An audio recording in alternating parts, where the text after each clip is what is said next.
آج میں ایک بار پھر آپ کی خدمت میں حاضر ہوں۔ اسلام آباد میں جو پاکستان تحریک انصاف کی طرف سے ڈی چوک دھرنے کے خلاف گرینڈ آپریشن کیا گیا، اس سلسلے میں آج ہم مزید گفتگو کریں گے۔ ہمارے ساتھ موجود ہے سردار طاہر محمود صاحب، آئیے ان سے گفتگو کرتے ہیں۔ السلام علیکم،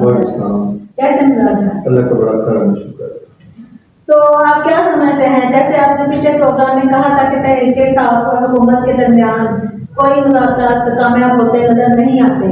تو اس سلسلے میں اب آپ کیا کہیں گے؟ جی بالکل ایسے ہی پچھلے پروگرام میں آپ نے مجھ سے سوال کیا تھا کہ تحریک انصاف کیا چاہتی ہے، کیا مطالبات ہیں، کیا بات ہے جو جس کے اندر میں نے کھل کے آپ کو کہا تھا کہ وہ چاہتے ہیں کہ عمران خان کی رہائی ہو، سیاسی قیدی جو ان کے 3 مطالبات آپ کو بتائے تھے۔ تو جب رات یہ آپریشن ہوا، مغرب کی نماز کے بعد عشاء کے قریب لائٹیں تمام بند کر دی گئی، تو آپریشن کے لیے تیاری کی گئی۔ اس میں تھوڑا سا میں آپ کو ڈیٹیل بتاتا چلوں تو حکومت کی طرف سے پوری کوشش تھی ان کے ساتھ کوئی نہ کوئی آسان راستہ دے، جو خبریں تھی جو بیک ڈور میں آنا چاہ رہے تھے مسٹر گوبر اور دیگر لوگوں کے ساتھ علی امین گنڈا پور سے پوری ٹیم تھی بیک ڈور اسٹیبلشمنٹ کے ساتھ حکومت کے ساتھ علاقے میں تھے، ان کو موقع فراہم کیا گیا کہ آپ ڈی چوک نہ آئیں، کسی دوسری جگہ کا آپ کر لیں۔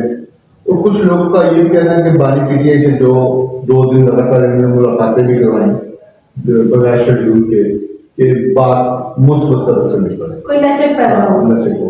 لیکن عمران خان کچھ لوگ کہتے ہیں کہ وہ مان بھی گئے، لیکن جو علی امین گنڈا پور یا بشرا بی تھی وہ کسی صورت لچک کا مظاہرہ نہیں کر رہی، ٹھیک ہے، ہاں کسی قسم کا، اور انہوں نے دوسرا آپشن رد کر دیا کہ ہم کسی اور جگہ جا کے دھرنا دیں یا احتجاج کریں، وہ ختم ہو گیا۔ پھر رات کو نا وزیر داخلہ نے آ کے ایک پریس کانفرنس کی ایک کے بعد ایک، اور انہوں نے کہا کہ ہم سختی سے 3 دن سے ان کی روزانہ پریس کانفرنس جاری تھی کہ ہم ڈی چوک میں آنے نہیں دیں گے، یہ ہوگا۔ سر میں آپ سے یہ سوال کرنا چاہوں گی، ویسے تو یہ سوال میں نے آپ سے پھر کبھی کے لیے رکھا ہوا تھا، لیکن میں ضروری سمجھوں کہ میں اسی دوران آپ سے یہ پوچھوں کہ تحریک انصاف عمران خان کی گرفتاری سے لے کے اب تک جو ٹائم گزر چکا ہے، اس دوران جتنے بھی تحریک انصاف کی جانب سے جلوس نکالے گئے، احتجاج رپورٹ کروائے گئے، انہوں نے مرکز ہمیشہ ڈی چوک یا ریڈ زون اسلام آباد میں یہ اس کے علاوہ بھی کوئی رکھ سکتے تھے، اور اگر یہ کوئی اور جگہ کا تعین کر لیتے تو میں بھی ان کا کوئی مقصد پورا ہو جائے۔ میں اسی طرف آپ کو بتانا چاہ رہا ہوں کہ رات کو پھر انہوں نے تمام جو مرکزی چینل ہیں، تمام جو تجزیہ کار تھے کہ حکومت ناکام ہو گئی ہے، یہ لوگ ڈی چوک آ گئے، یہ سب ایک تاثر بنایا گیا، ٹھیک ہے۔ میں نے جب باغور اس کا مشاہدہ کیا، فوٹیج دیکھی، اطلاعات دیکھی، تو اس میں مجھے 2 چیزیں نظر آئی۔ ایک چیز کہ 9 مئی کو جب یہ لوگ نکلے عمران خان کی گرفتاری کے بعد، تو اس وقت بھی فورسز پیچھے آئے، یہ مختلف سرکاری املاک کو نقصان پہنچایا، گاڑیاں جلائی، لیکن اب بات میری پوری سنو گے نا آپ کا دن تو بھی بات کو سمجھ آئے گی، وہ دکھا دیے وہ پیچھے عطاءاللہ صاحب نے پریس کانفرنس کی، اس میں دکھائی۔ اچھا یہ جو نا یہ چیزیں دیکھیں، پھر یہ والی اس دفعہ انہوں نے یہ کیا، ان کو ٹریپ کیا، گورنمنٹ نے، سرکار نے ان کو ٹریپ کیا، یہ ان کے ٹریپ میں پھنس گئے۔ انہوں نے شروع میں ہر پیپل کی مزاحمت کی، شہری شنگ کی، یہ لوگ آگے بڑھ گیا، اور پی ٹی آئی کے لوگ یہ سمجھ رہے تھے کہ ہم وہ حرام بھی تھے بیچ میں کہ ہم اتنی رکاوٹ نہیں، جتنی بٹ کے مار رہے تھے وہ اس حساب سے ہمیں رکاوٹ کا مزاحمت نہیں کہ ڈی چوک آ گئے، ٹھیک ہے۔ رات کو سب جو مرکزی قیادت تھی، عمر ایوب خان صاحب، دوسرے 2 لوگ تھے،